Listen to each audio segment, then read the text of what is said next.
በመላው ዓለም እንደ ጀግና ይወደሱ በእስራኤል ላይ በነበራቸው ጠንካራ አቋም ይከበሩ የነበሩት የቀድሞው የኢራን መሪ መሐሙድ አህመዲነጃድ ከሞሳድ ጋር ተመሳጥረው ቀጣዩ የኢራን መንፈሳዊ መሪ ለመሆን አቅደው እንደጨረሱ ተደርሶበታል። አዎ፣ ዓለምን ያስደነገጠው ዜና አሁን ይፋ ሆኗል። እስራኤል ከዓለም ካርታ መጥፋት አለባት ሲሉ የነበሩት አህመዲነጃድ በድብቅ ከሞሳድ መሪዎች ጋር በሃንጋሪና በጓቲማላ ሲመክሩ እንደነበር ተደርሶባቸዋል። አንድ ሰው እንዴት ለዓመታት የጠላቱን ጭንብል ለብሶ የገዛ ሀገሩን ጥቅም አሳልፎ ይሰጣል? ከካኪ ጃኬት ወደ ዘመናዊ ልብስ፣ ከእስራኤል ጥላቻ ወደ ድብቅ ዲፕሎማሲ የተቀየሩበት ሚስጥራዊ ጉዞ ምን ይመስላል? የኢራን አብዮታዊ ዘብ በቁጥጥር ስር ካዋላቸው በኋላ እስራኤል አህመዲነጃድን ከእስር አስለቅቃ በቴሄራን አዲስ መንግሥት ለመመስረትና ቀጣዩ የኢራን መንፈሳዊ መሪ አድርጋ ለመሾም የነደፈችው ኦፕሬሽንስ እንዴት ሊጋለጥ ቻለ? ከ53 ቀናት በፊት በዚሁ ቻናል የጠቆምነው እውነት ዛሬ አደባባይ ወጥቷል። Israel's intelligence agency Mossad spent years quietly cultivating Mahmoud Ahmadinejad, not to eliminate him, not to spy on him, but to potentially make him Iran's next leader. ሰላም ጤና ይስጥልን። በመላው ዓለም የምትኖሩ ውድ የመሿለኪያ ቤተሰቦች፣ በዛሬው መሰናዷችን ዓለምን ስላስደነገጠው ሞሳድ አህመዲነጃድን ቀጣዩ የኢራን ጠቅላይ መሪ ለማድረግ ስለወጠነው ዕቅድ እናስቃኛችኋለን። በአንድ ወቅት ለኢራን ሉዓላዊነት ነፍሳቸውን አሳልፈው የሚሰጡ ለምዕራባውያን የማይበገሩ ተደርገው ይቆጠሩ የነበሩት የቀድሞው ፕሬዝዳንት መሐሙድ አህመዲነጃድ የሞሳድ ወሳኝ ሰው የመሆናቸው እውነታ ተረጋግጧል። ከቡዳፔስት እስከ ጓቲማላ የተዘረጋው የሚስጥራዊ ግንኙነት መረብ የፊትን ገጽታ እስከ መቀየር የደረሰው ድንገተኛ ለውጥና ለእስራኤል ጥቅም ሲሉ ሀገራቸውን የሸጡበት አደገኛ ሴራ ምን ይመስላል? በኢራን ቤተ መንግሥት ውስጥ የተሰገሰጉ የእስራኤል ሰላዮች እነማን ናቸው? የአህመዲነጃድን ከጀግንነት ወደ ክህደት ከፕሬዝዳንትነት ወደ ሰላይነት የተደረገውን ሚስጥራዊ ጉዞና የዓለም መነጋገሪያ የሆነውን አዲሱን አስደንጋጭ የሞሳድ ሴራ በዚህ ልዩ ዘገባችን እናጋራችኋለን። ቻናላችንን ሰብስክራይብ፣ ላይክ እና ሼር እንድታደርጉ እየጋበዝን ወደ መሰናዶ አለፍን።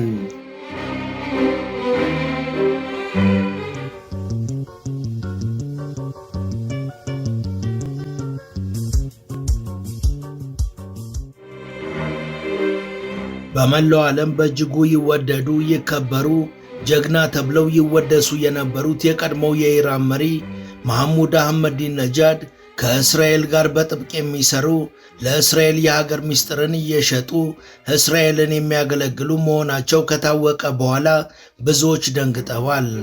እውነት ነው ብሎ መቀበልና ማመንም ከብዷቸዋል። ምዕራባውያኑ በ2010ዎቹ እሳቸው የኢራን መሪ ሳሉ እንደነ ሲኤንኤን እና ቢቢሲ ባሉ ትልልቅ ሚዲያዎቻቸው ሳይቀር ሰውየውን እንደ ጭራቅ አድርገው ይስሏቸው የነበረውም በትክክል ለሀገራቸው የሚዋደቁ ጀግና ሆነው ሳይሆን ለእስራኤል ሰላይነታቸው እንደ ሽፋን የሚጠቀሙበት ትልቅ መሸወጃና ማታለያ እንደነበርም አሁን ላይ ታውቋል። ግና ማን ያምናል? ሁላችንም እናከብራቸው የነበሩት አህመዲነጃድ ሀገራቸውን ኢራንን በጥቅም ሸጠው ለእስራኤል ጥቅም የሚሰሩ የሞሳድ ሰላይ ናቸው። እንደሚታወሰው ከ53 ቀናት በፊት በሜይ 22 በዚህ ጉዳይ አንድ አነጋጋሪ የሆነ መረጃን አጋርተናችሁ እንደነበር የቻናላችን ቤተሰቦች አዘነጉትም። ከዚህ ቀደም ልክ እንደ አህመዲነጃድ ሁሉ በኢራናውያንና በመላው ዓለም ተከባሪ የነበሩት የአብዮታዊ ዘቡ አዛዥ ብርጋዴር ጀነራል ኢስማኤል ቃኒም በተመሳሳይ ለእስራኤል ረጅም ዓመታትን ይሰልሉ እንደነበርና ወሳኝ መረጃዎችን እንደሚያቀብሉ ሲደረስባቸው መላው ዓለም ደንግጦ ነበር። በወቅቱ ቃኒ ዘብጥያ መውረዳቸውም የሚታወስ ነው።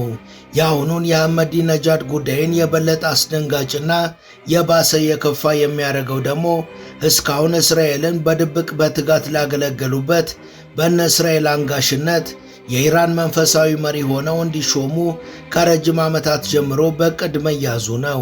He certainly was very ambitious and wanted power, and it was clear that there was no way he could get to power so long as Khamenei and the regime were in charge.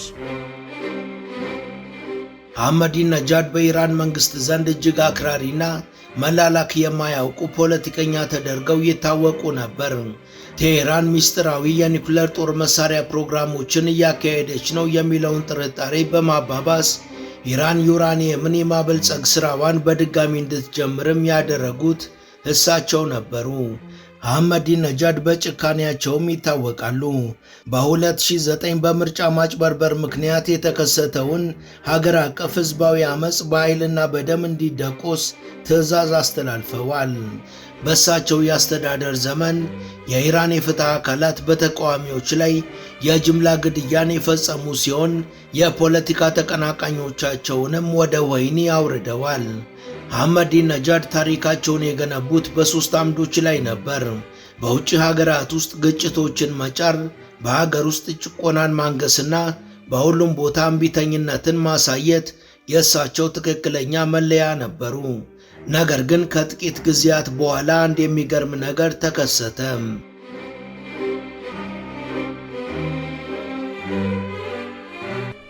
አህመዲነጃድ ስልጣን ካጡ በኋላ ባህሪያቸው ወደ ዲፕሎማሲያዊነት ሙሉ ለሙሉ ተቀየረ። በእስራኤል ላይ የነበራቸውን አክራሪ አቋምም አረገቡ። ቀደም ሲል ይታወቁበት የነበረውን የእስራኤል የጥላቻ ንግግርንም ማለሳለስ ጀመሩ። ይህንን አዲስ ያመጡትን የለዘበ አቋማቸውን ለማሳየትም በጣም ይጓጉና ይጥሩ ነበር። በተለያዩ ቃለመጠይቆችና ንግግሮች ላይም ስለ ኢራን የፖፕ ሙዚቃ ባህል ማውራት ጀመሩ። የጸጥታ ኃይሎችን የኃይል እርምጃዎችም የተቹ ሲሆን ገዢውን መደብን በሙስና ወንጅለዋል። ሌላው ቀርቶ ይታወቁበት የነበረውን ካኪ የንፋስ መከላከያ ጃኬታቸውን እንኳን አውልቀው ጥለው በምትኩ በጥንቃቄ የተሰፉ ዘመናዊ ልብሶችን መልበስ፣ የተዝረከረከውን ጺማቸውን ማስተካከልና የእንግሊዝኛ ቋንቋን መማር ጀምረው ነበር። አልፎ ተርፎም የቦቶክስ የፊት ማደሻ ሕክምና እንዳደረጉ የሚጠቁሙ መረጃዎችም ወጥተዋል። እነዚህ ሁኔታዎችም የኢራን ትልቁ የጦር አውራ በድንገት የሰላምና የተስተካከለ አቋም ስልጠና የወሰዱ ያህል አስገራሚ ለውጥ ነበር።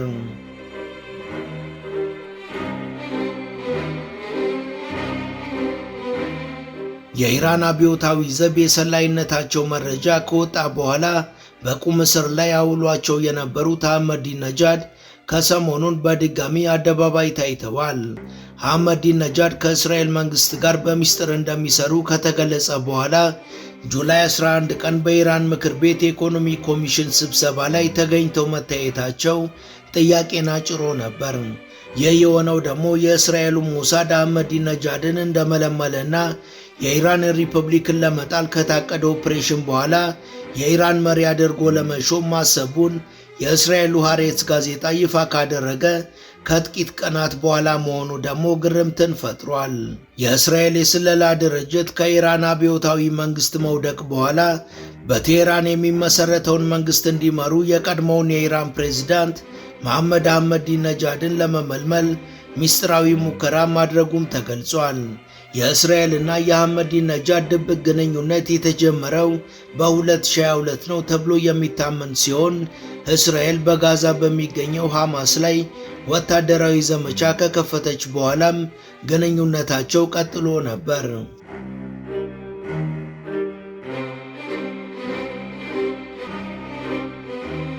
አህመዲነጃድ በታሪካቸው የእስራኤል ቀንደኛና ብርቱ ተቺ ከነበሩት መካከል አንዱ መሆናቸው ሲታሰብ ይህ የተባለውን ግንኙነትና የተያዘውን ዕቅድ እጅግ አስገራሚ ያደርገዋል።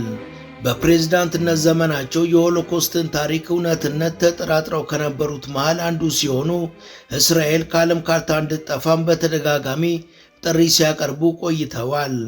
ሰውየው ምንም እንኳን እንዲህ አይነት ጠንካራ የእስራኤል ጥላቻ ንግግርን ይናገሩ የነበረ ቢሆንም የእስራኤል ባለስልጣናት ግን አህመዲነጃድን በወደፊቷ ኢራን ውስጥ ቀጣዩ መሪ አድርገው የመደገፍ ዕቅድን ሲያጤኑ እንደነበር ዘገባዎች ያመለክታሉ። ይህ ዕቅድ በ2024 ሃንጋሪ በተካሄደ የአየር ንብረት ኮንፈረንስ ላይ በአህመዲነጃድ እና በሞሳዱ መሪ ዴቪድ ባርኒያ መካከል የተደረገን አስቸኳይ ስብሰባን ያጠቃልላል። ከዚህ ባሻገር እስራኤል በኢራን ላይ የ12 ቀናቱን ዘመቻ ከመክፈቷ ጥቂት ቀደም ብሎ በሰኔ 2025 አህመዲነጃድ በሃንጋሪዋ ቡዳፔስት ከእስራኤል ወኪሎች ጋር በድጋሚ ተገናኝተው እንደነበረ ሪፖርቱ አክሎ ገልጿል። እንደዚሁም ባለፈው ወርሃ የካቲት አሜሪካና እስራኤል በኢራን ላይ ጥቃት መሰንዘር በጀመሩበት በመጀመሪያው ምዕራፍ ላይ የእስራኤል ኃይሎች አህመዲነጃድን ከቁም እስር ነፃ ለማውጣት ሲሉ የአህመዲንን የግል ጠባቂዎች መምታታቸው ይታወሳል።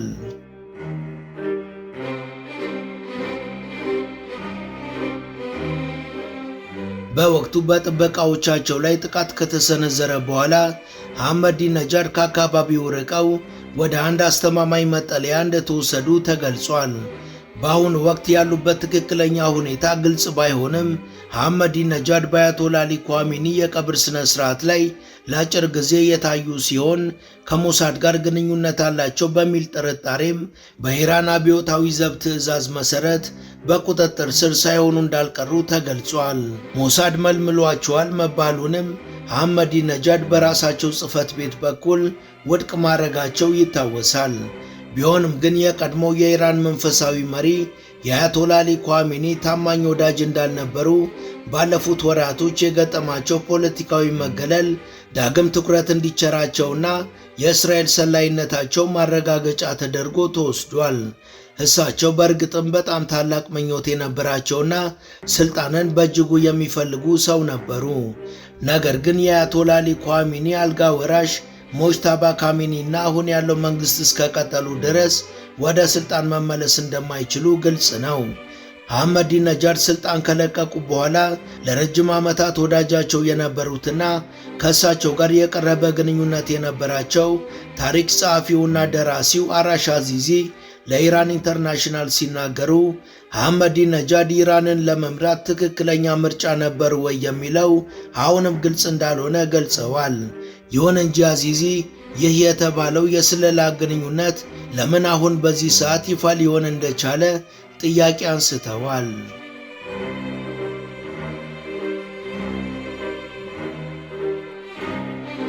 ማህሙድ አህመዲነጃድ በበላይ መሪው አያቶላ አሊ ኳሚኒ ድጋፍ ከ2005 እስከ 2013 የኢራን ፕሬዝዳንት ሆነው አገልግለዋል።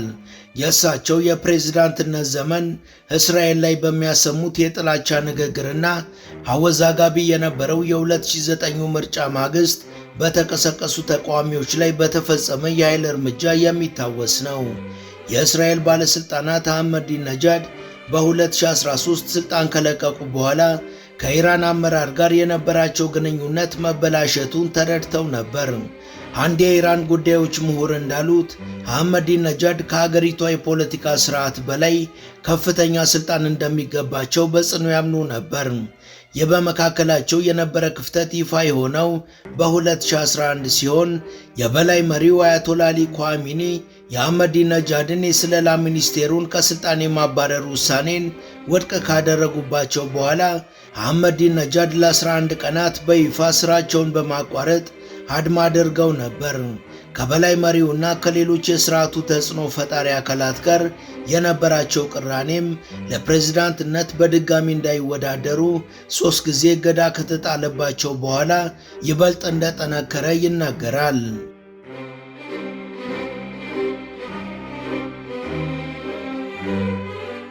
የኢራን ጉዳዮች ተንታኝ የሆኑት ሜርጂቪን ዳፋር አህመዲነጃድ በስርዓቱ ላይ የነበራቸው እያደገ የመጣ ቁጣ ለውጭ ኃይሎች ተጽዕኖ ተጋላጭ ሊያደርጋቸው እንደሚችል ገልጸዋል። በስርዓቱ ላይ በነበራቸው ከፍተኛ ቁጣና ቂም የተነሳ ለውጭ የስለላ ድርጅቶች ምልመላ ክፍት እንዲሆኑ አድርጓቸዋል ብዬ ነው ማስበው ብለዋል። አህመዲነጃድ በበኩላቸው ቀደም ሲል የነበራቸውን አክራሪ አቋም ማለስለስ የጀመሩ ሲሆን የእንግሊዝኛ ቋንቋ ችሎታቸውንም ለማሻሻል ጥረት አድርገዋል። አልፎ ተርፎም በቡዳፔስት በነበረው ጉባኤ በእንግሊዝኛ ቋንቋ ንግግር አድርገዋል። አህመዲነጃድ በውጭ ኃይሎች ድጋፍ ወደ ስልጣን ለመመለስ አልመው የነበረ ሲሆን ከተሳካላቸውም ለእስራኤል ዕውቅና በመስጠት በአብርሃም ስምምነት ስር ግንኙነታቸውን ወደ መደበኛ ወዳጅነት ለመቀየር አስበው ነበር። በመላው ዓለም ስልጣን ሰውን ይለውጣል የሚል የተለመደ አባባል አለ። ነገር ግን አንዳንድ ጊዜ ስልጣን ማጣት የሰውን ትክክለኛ ማንነት ፍንትው አድርጎ ያሳያል። ለዚህም ከኢራኑ የቀድሞ ፕሬዝዳንት ከማህሙድ አህመዲነጃድ የተሻለ ማሳያ የሚሆን ሰው የለም እየተባለ ነው።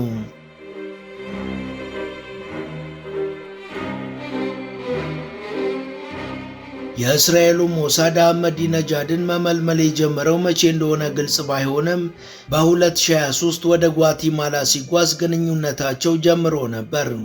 እንደምናውቀው ጓቲማላ ከሌሎች የላቲን አሜሪካ ሀገሮች በተለየ ከእስራኤል ጋር የጠበቀ ዲፕሎማሲያዊ ግንኙነት አላት። በ2024 አህመዲነጃድ ወደ ሃንጋሪ ጉብኝት አደረጉ።